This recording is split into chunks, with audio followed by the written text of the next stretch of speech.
Hace alrededor de 7 años yo trabajaba en una agencia de marketing digital cuyas oficinas estaban frente al Palacio de Bellas Artes, en el centro histórico de la Ciudad de México, precisamente en el cuarto piso del edificio donde se encuentra la librería El Sótano.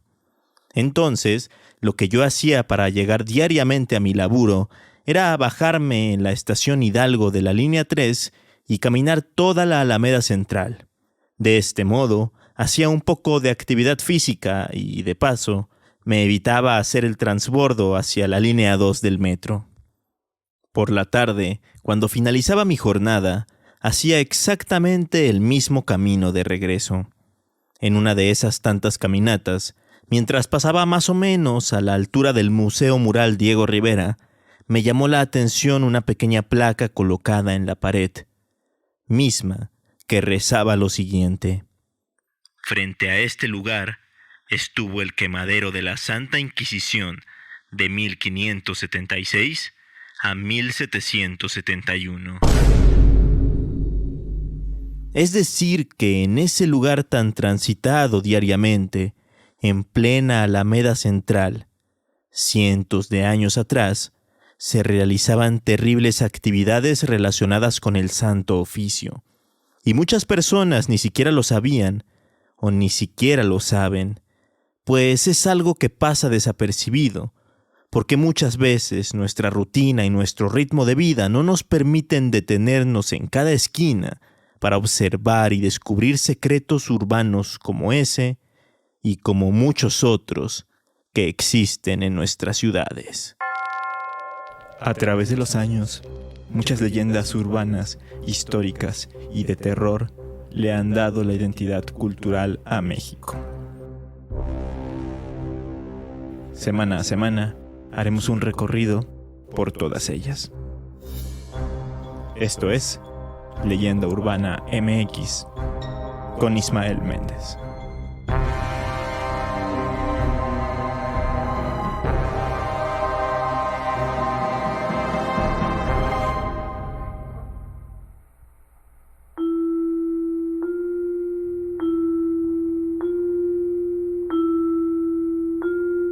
Durante la introducción del episodio mencioné una placa ubicada en el centro histórico de la Ciudad de México. Entonces me veo obligado a hablar de un caso similar. Pasa que en el número 98 de la calle Donceles se halla una placa que dice: en esta casa fue asesinado don Joaquín Dongo, 1789. Nos habla literalmente de que ahí ocurrió un crimen. Pero, ¿por qué habrían de colocar una placa para recordarlo? Si durante toda la historia han ocurrido muchos homicidios, y no todos tienen algo así. Bueno, esto es porque el asesinato de don Joaquín Dongo fue uno de los primeros casos de esta índole que impactaron y estremecieron a los habitantes de la Nueva España. Transcurría la mañana del 24 de octubre del año de 1789, cuando un cabo del regimiento de dragones, mientras hacía sus rondines, se percató de que algo extraño estaba sucediendo en el número 13 de la calle de Cordobanés. Vio un carruaje muy lujoso abandonado, y pues el barrio no era un lugar para un vehículo de ese tipo. Al acercarse a investigar, un cochero le informó al cabo que ese carruaje pertenecía a un prolífico comerciante español de nombre Joaquín Dongo. Entonces, el miembro de los dragones avanzó hasta la puerta de madera y la empujó con la mano para encontrarse con una gran sorpresa: el cadáver de don Joaquín Dongo, atrozmente acuchillado.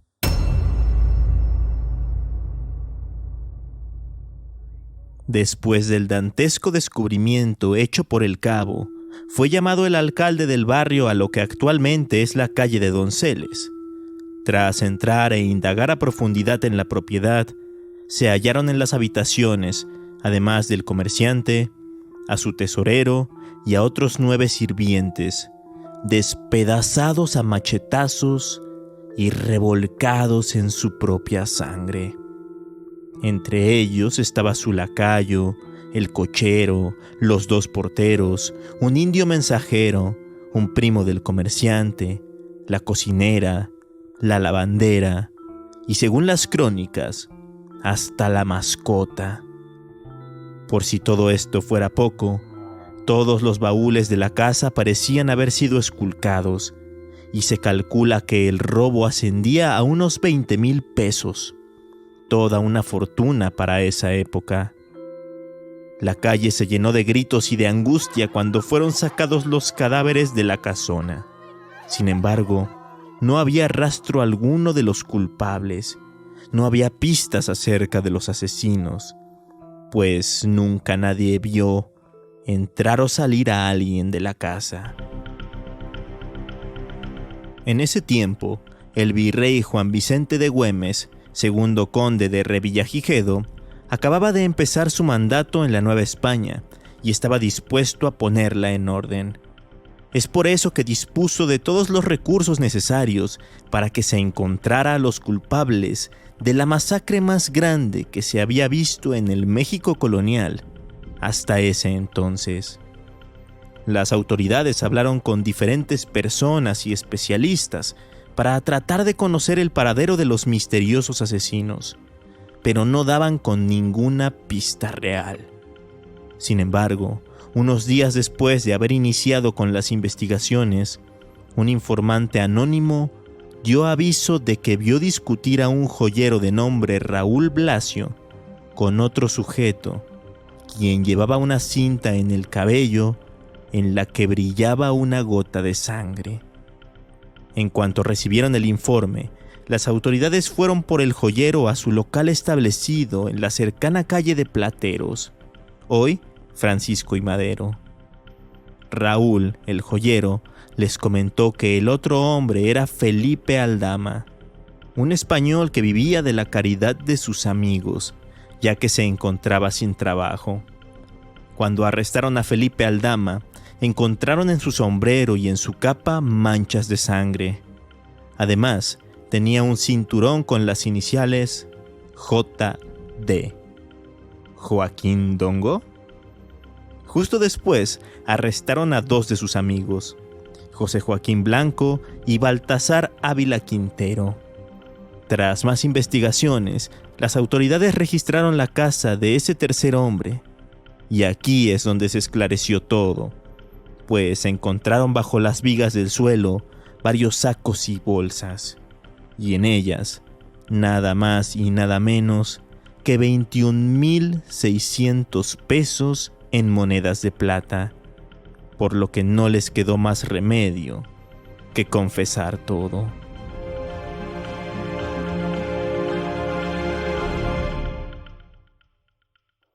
Los 3 se habían hecho pasar por policías que investigaban un robo, y así entraron a la casa y asesinaron a machetazos a todos los que estaban ahí.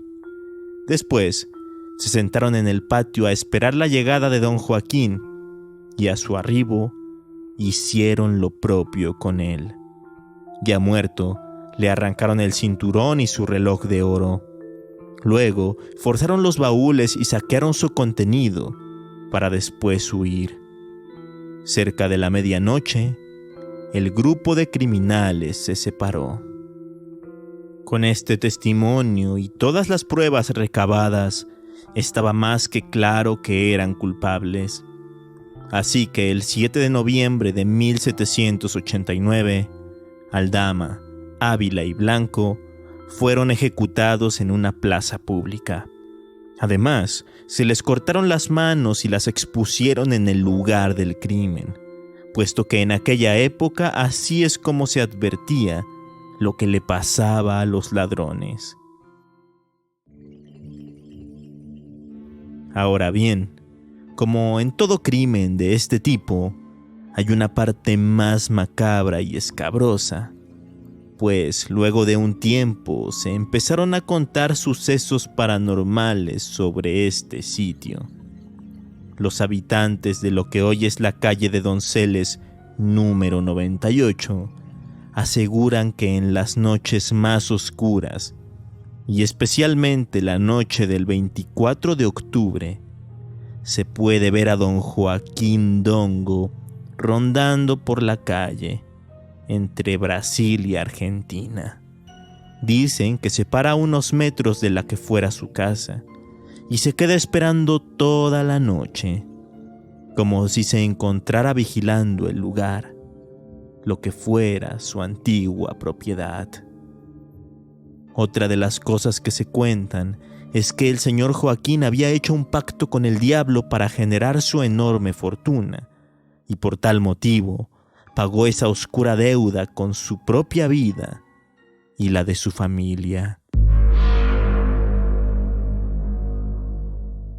Así que ya lo saben, la próxima vez que estén por Donceles comprando libros o accesorios y equipo fotográfico, no se olviden de mirar hacia las paredes, porque quizá pueden encontrarse con la placa que habla sobre el terrible asesinato de don Joaquín Dongo hace 239 años.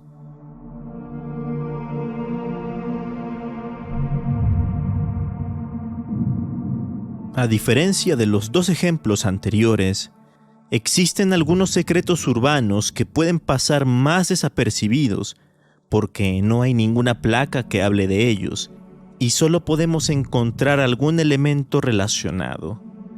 Tal es el caso del León de Motolinía.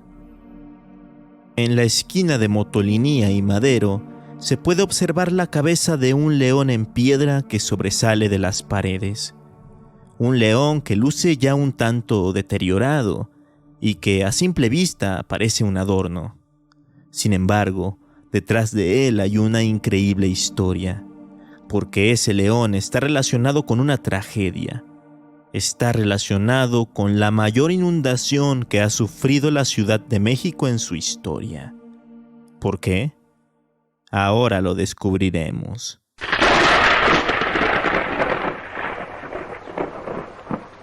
En septiembre de 1629, la entonces capital de la Nueva España recibió una fuerte lluvia. No cualquier lluvia, fue una lluvia torrencial que se extendió durante 3 días ininterrumpidos, ya que inició el 21 de septiembre y no terminó sino hasta el día 24 de ese mismo mes. De hecho, este fenómeno fue bautizado como el Diluvio de San Mateo, porque precisamente el 21 de septiembre es el día de aquel santo católico. En fin, tanta agua provocó que se desbordaran los lagos cercanos a la ciudad que aún existían, y también provocó que el canal de desagüe de Huehuetoca superara su capacidad por 7 veces, y por consecuencia, que la ciudad se inundara de manera dramática. Según las crónicas, el nivel del agua alcanzó hasta los 2 metros de altura. Como podrán imaginarse, muchas casas y comercios quedaron bajo el agua. Y no solo eso, sino que murieron alrededor de 30,000 personas, y cientos de familias prefirieron migrar antes que quedarse en aquel sitio devastado, pues se dice que la ciudad quedó prácticamente inutilizada durante 5 años. Incluso se pensó que no podría ser habitada nunca más, tal como lo llegó a mencionar Fray Gonzalo de Córdoba. Y es que el nivel del agua se pudo controlar hasta el año de 1634. Cuando por fin la ciudad estuvo seca, los edificios presentaban manchas de humedad y también se podían observar las marcas de la altura a la que increíblemente el agua había llegado. Fue por una de esas marcas, la más alta de todas, que alguien, no se sabe con exactitud quién, mandó a construir y colocar la cabeza de un león labrada en piedra para no olvidar aquella terrible tragedia.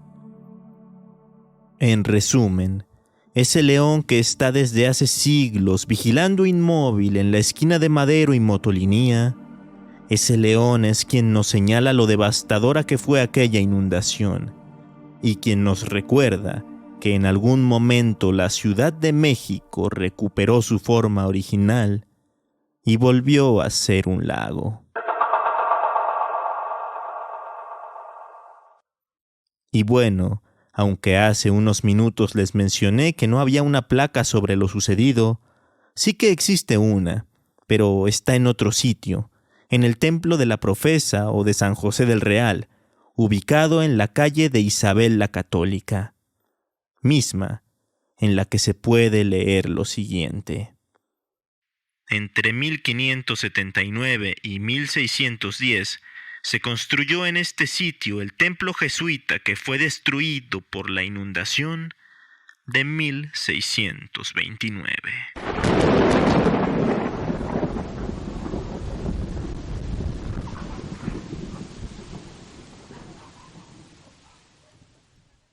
Siguiendo con el tema de las cabezas de animales ocultas entre la jungla de concreto, nos dirigimos hacia la calle de José María Pino Suárez, específicamente al número 30, donde actualmente se encuentra el imponente Museo de la Ciudad de México, que antes era el Palacio de los Condes de Santiago de Calimaya.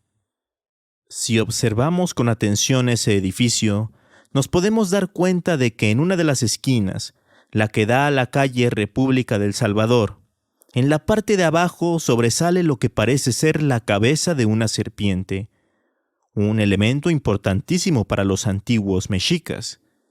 Pero ¿por qué habría de estar un elemento prehispánico en una construcción novohispana? Para responder esto, tendremos que remontarnos al siglo XVI, y específicamente al año 1527, porque en ese entonces Hernán Cortés empezó a repartir las tierras cercanas al Templo Mayor entre sus compañeros de armas y sus colaboradores cercanos. De este modo, el terreno ubicado en lo que hoy es Pino Suárez le fue otorgado a su primo y exgobernador de Cuba, Juan Gutiérrez Altamirano, quien poco después comenzaría en ese sitio la construcción de una enorme casa estilo feudal y de 3 pisos.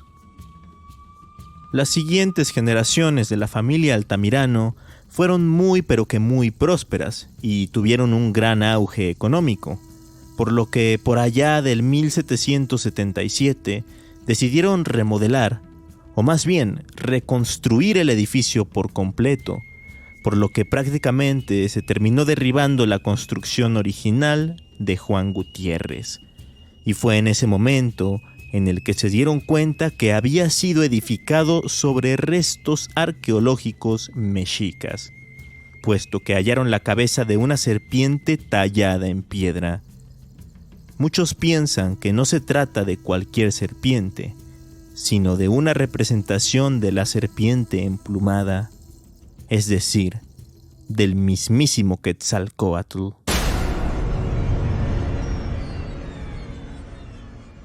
Recordemos que muchas construcciones de después de la conquista fueron hechas sobre las ruinas de templos mexicas, representando una forma simbólica de afirmar el dominio español sobre la región y de borrar o reemplazar los símbolos y la arquitectura de las culturas indígenas.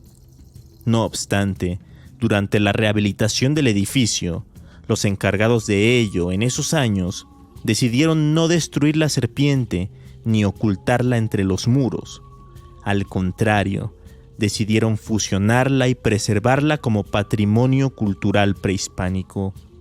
De esta forma, podemos ver tan curioso elemento en un edificio novohispano de un estilo arquitectónico barroco.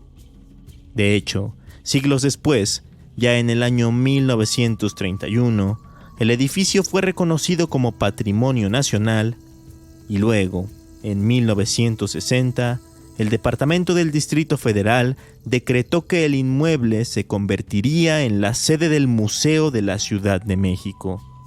Para adecuar el edificio a su nuevo fin, el afamado arquitecto Pedro Ramírez Vázquez llevó a cabo la remodelación para que las antiguas habitaciones se pudieran utilizar como salas de exhibición.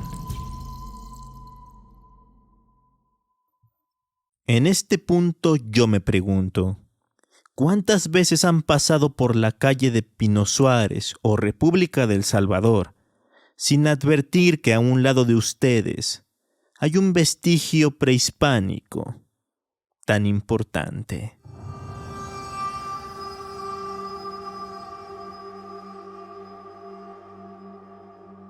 En esta ocasión me enfoqué en la Ciudad de México porque es donde vivo y es donde he visto estos secretos urbanos. Pero estoy seguro que en cualquiera de las ciudades o pueblos en donde viven ustedes, también existen esta clase de cosas, mismas que me pueden comentar a través de redes sociales. Me encuentran como Leyenda Urbana MX tanto en Facebook como en Instagram. Por ejemplo, yo vengo regresando de un viaje en España y en la zona de Andalucía, en donde existe una mayor herencia musulmana, se pueden encontrar símbolos y estructuras que nos hablan de ese pasado, sobre todo en los barrios judíos y gitanos desplazados tras la Reconquista, como en el Sacromonte de Granada, en el barrio de Triana en Sevilla o en la Judería de Córdoba. En las calles de esos lugares, en las placas con los nombres y hasta en las puertas de las casas, podemos ver estrellas de 6 picos, candelabros de 7 brazos o palabras en árabe. Símbolos mudos que pasan desapercibidos y que nos cuentan el pasado de esos lugares. Si hablamos de secretos urbanos, hay varios libros que recopilan algunos de ellos, tal como uno llamado Ciudad de Historias, de Alberto Barranco, el antiquísimo libro Leyendas y Tradiciones Relativas a las Calles de México, escrito por Ángel R. de Arellano en 1894, o los 2 nuevos tomos de La Ciudad Oculta de Héctor de Mauleón. Así que si quieren seguir descubriendo este tipo de secretos, les recomiendo leerse alguno de ellos. Mientras lo hacen, yo me despido esperando que les haya gustado este episodio. Si así fue, no duden en seguir el podcast desde la plataforma en la que lo escuchen y en compartirlo con sus amigos y conocidos. Nos escuchamos el próximo domingo con más historias. Hasta entonces.